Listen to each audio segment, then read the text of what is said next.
Desde o início, o Senhor vem levantando homens e mulheres para tirar Israel das mãos dos inimigos.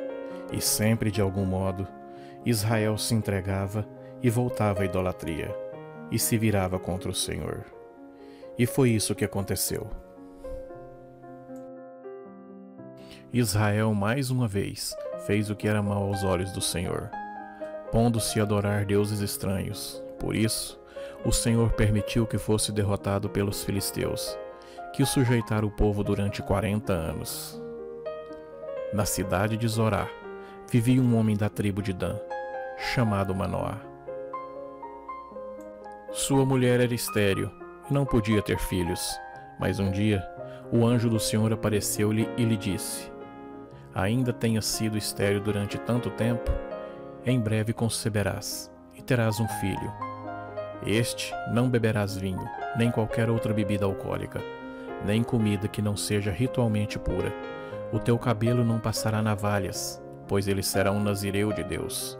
E já desde o seu nascimento, ele começará a salvar Israel das mãos dos filisteus. Sansão nasceu em Israel, em uma época muito difícil, onde o povo sofria de muita escassez e sempre era aprisionada pelos filisteus. Um povo vindo do Mediterrâneo, que se instalou nas costas do sul de Canaã, por volta de 1200 anos antes de Cristo. Seu pai chamava Manoá, pertencia à tribo de Dan. Sua mãe era estéril. Sansão nasceu por volta de 1090 a.C., logo no início da opressão dos filisteus, que durou 40 anos. A mãe de Sansão era estéril, mas as Escrituras nos informam que o anjo do Senhor apareceu e prometeu a seus pais que teriam um filho. É possível que no início da história, como grande opositor dos filisteus, tenha se dado após a terrível batalha que ocorreu próximo de Afeca, cerca de 1070 a.C. Nesta ocasião, os filisteus capturaram a Arca da Aliança, incendiaram Siló e milhares de israelitas perderam a vida. O povo de Israel ficou tão desmoralizado e se submeteu ao jogo dos filisteus de tal forma em que em nenhum momento procurou arrependimento. Nem mesmo orou ao Senhor pedindo livramento durante os 20 anos do ministério de Sansão. O livro dos Juízes descreve a vida das tribos que viviam em Israel. Sansão, da tribo de Dan, foi destinado pelo Senhor para salvar o povo de Israel do poder e das mãos dos filisteus. Sansão era dotado de uma força excomunal e extraordinária. Sansão odiava os filisteus, sendo um grande opositor para aquele povo, em uma época em que os israelitas pareciam não se importar com a condição de submissão. As Escrituras diz que era o Espírito do Senhor que incitava contra os filisteus. Sansão desceu a Timná. Chegando perto dos vinhedos, viu um leão que vinha rungindo ao seu encontro. O Espírito do Senhor desceu sobre Sansão, e ele, sem ter nada nas mãos, despedaçou o leão como se despedaça um cabrito. Sansão foi juiz em Israel durante 20 anos, no tempo dos filisteus. Os filisteus tiveram a ideia de matar Sansão, pois ele, com toda a sua força, representava uma grande ameaça para os filisteus.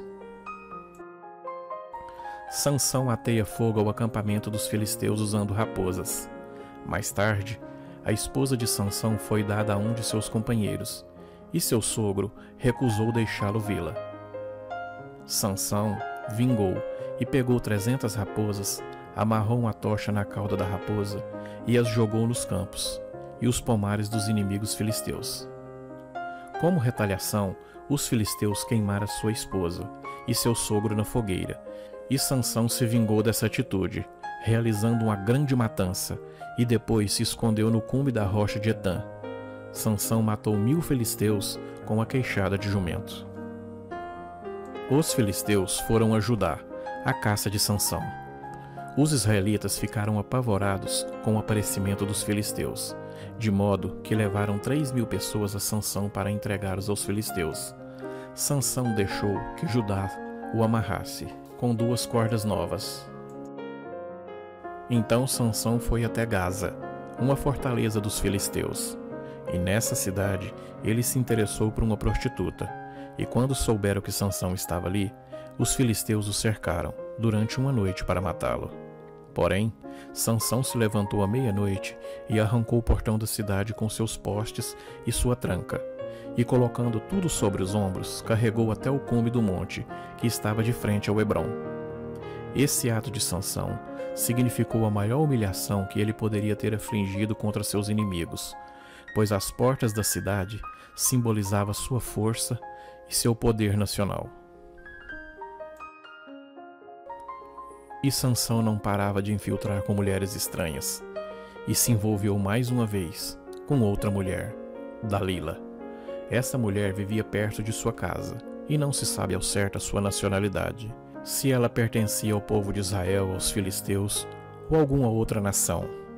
Dalila foi persuadida pelos filisteus e acertou suborno para descobrir a força de Sansão e contar o seu segredo.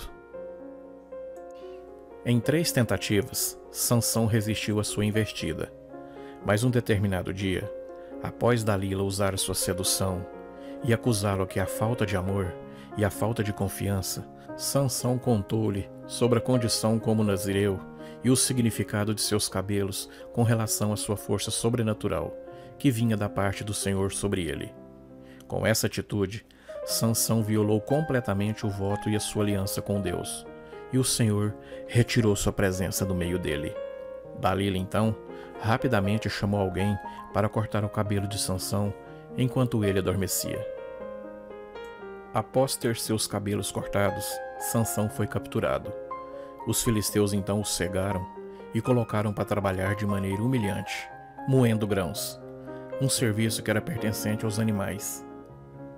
Durante o dia nacional dedicado ao deus Dagom, os filisteus levaram Sansão ao templo, para que ele pudesse ser colocado por espetáculo diante da multidão ali reunida. Sansão então se arrependeu profundamente e fez um clamor ao Senhor pela última vez, para que o poder viesse sobre ele novamente. Sansão então abraçou os 2 pilares principais que sustentavam o telhado daquele lugar, e arrancou-os da base, fazendo que tudo se desmoronasse e se enterrassem todos ali. Naquela época, os líderes dos filisteus e muitas pessoas estavam presentes. Só no telhado havia mais de 3.000 pessoas. As escrituras dizem que Sansão matou mais pessoas quando morreu do que durante toda a sua vida. Sansão julgou Israel por 20 anos e resolveu o problema de Dan e Judá. É muito provável que Samuel tenha sido contemporâneo de Sansão por um período. Então, é possível que quando Samuel estava em Mispa, Sansão vivesse em Hebrom. Embora tenha feito muitas coisas grandes, Sansão nunca conseguiu convocar um exército para lutar contra os filisteus e libertar seu povo. O corpo de Sansão foi recolhido e sepultado pelos seus irmãos, entre Zorá e Estaol, no sepulcro de Manoá, seu pai. Pesquisadores e teólogos do mundo inteiro vêm intrigando com um versículo que há séculos vem sido estudado. Parece-me que o próprio Deus regiu a história de Sansão, passo a passo. E não sabia os pais de Sansão que tudo isso vinha do Senhor. Esta foi a história de Sansão.